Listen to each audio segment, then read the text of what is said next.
is Jasmine Hernandez, and my career path is dance and choreography. It was actually following my quinceañera that I joined the Save Our Youth dance team. I started out in the intermediate team, the beginners team, and then I remember trying out for the advanced team and making that one. So I was like, oh, I can do this. Let's do it.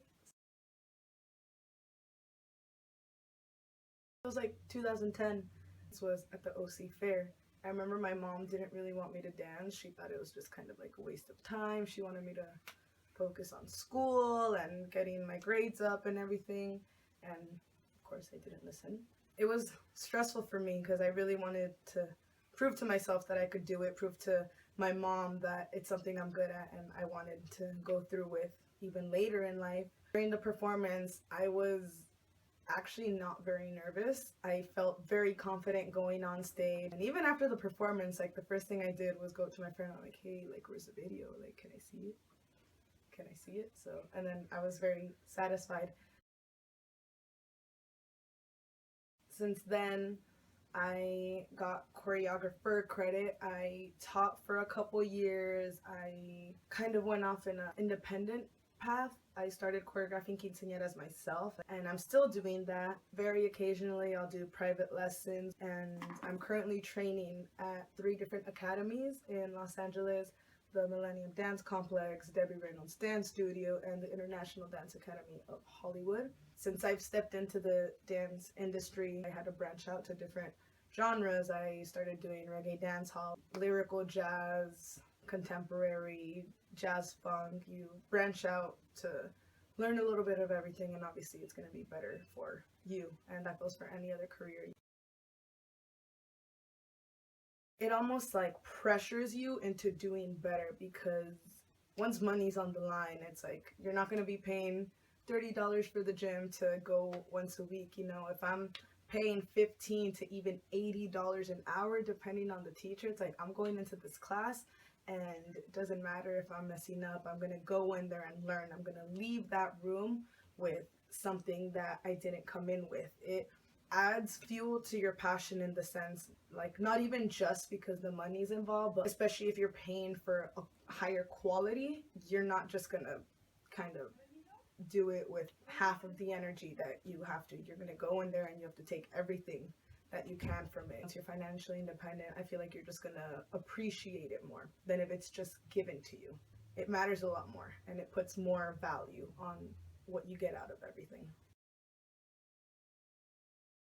It helped me find myself. That sounds really, really corny, but I was definitely going through a lot of things at that time. I was young, naive. I was the nice girl. I didn't take risks. When I started doing dance, a lot of that changed. I felt like I was exposed to way more different people and just different experiences, so it helped me grow a lot. It didn't make up my complete growth into who I am now, but I want to say it was like the first couple steps. What else was it? Oh, physically, yes.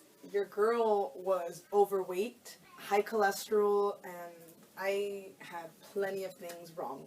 I lost a lot of weight. Anyone who knows me back then will tell you, like, how'd she do it? It was dance, the discipline it requires, not even just on your body, but in your diet. In order to have enough energy to take 4 hours of dance straight, you can't go in there on a Big Mac and an apple. Like, no. You have to be hydrated, which meant I was drinking a lot more water. I was looking into what foods were good for certain activities, like what's the best thing to eat right before class, and changed my health a lot. I began to care more for myself, obviously. I'm really glad it changed me in so many ways. Everyone is a critic. People who don't dance are a critic. People who have been dancing their whole lives are critics. Like, everyone will criticize you. Some will think you're amazing and that you're great and you're doing the right thing for you. Others will tell you you weren't born to do it. Just step out. Just give up now. And I have heard both. It is good to have negative feedback, and just critics are going to be hard on you, and you have to develop a very tough skin. Like for any performing art in general, like they're going to tell you you're not meant for it, that you just don't have the voice, you don't have the talent, you don't have the drive. And sometimes people are just saying it to discourage you. But everybody has such a different opinion of what is right and what is wrong, especially in dance. Not everybody does the same style.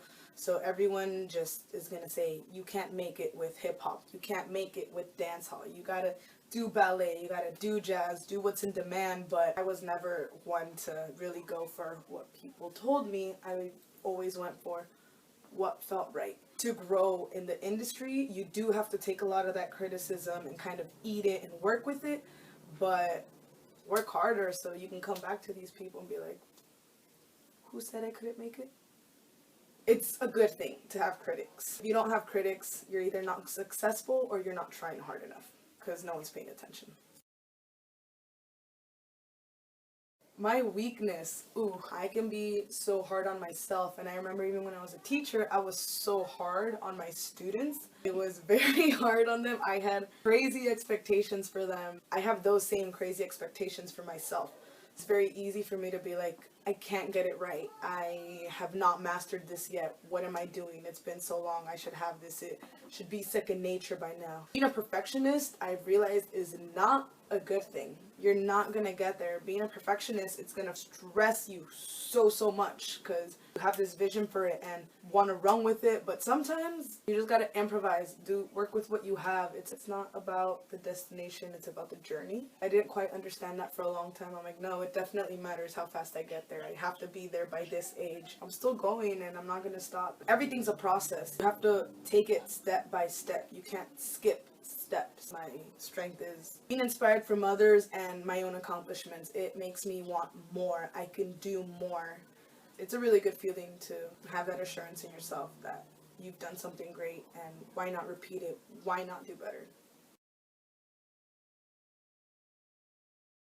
There's so many pieces of advice I can have for anybody who wants to be anything in the performing arts or just in general. I write them all down for my own sake as well. Actually, get yourself like a vision board or something. I know a lot of people are just like, oh, that doesn't really help. Positive thinking, like, it's so powerful to have a constant reminder of what you want. You need to visualize your goals. You have to be very specific about your goals and constantly remind yourself why you're doing it. Keep yourself motivated. That's one of the hardest parts for anybody who wants to become a dancer or a choreographer. Start now. Start yesterday. Start last year. You need to start soon. Give it your all. It's gonna take all of your energy.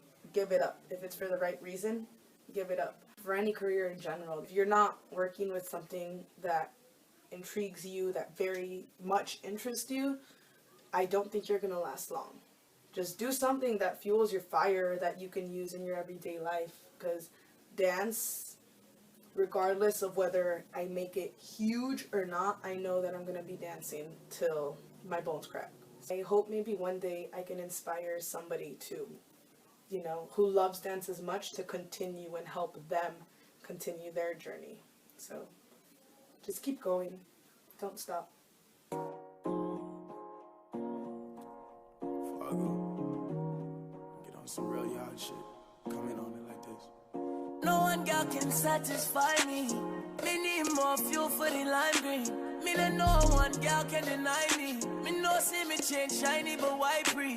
Me a controller, young soldier, once over. Any man at this, we I get slumped over. Don't be scared of the thing, girl, come closer.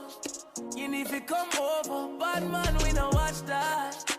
Even when me need to watch that, I got my gun on me. If me ever need to shot that, one time for the rude boy, and you know that. Honey down on a new toy, and you know that. I've been looking for you, baby. You need somebody wavy. 300 down on the red, I bought the whole thing. Young nigga getting this cake, it's not a joke thing.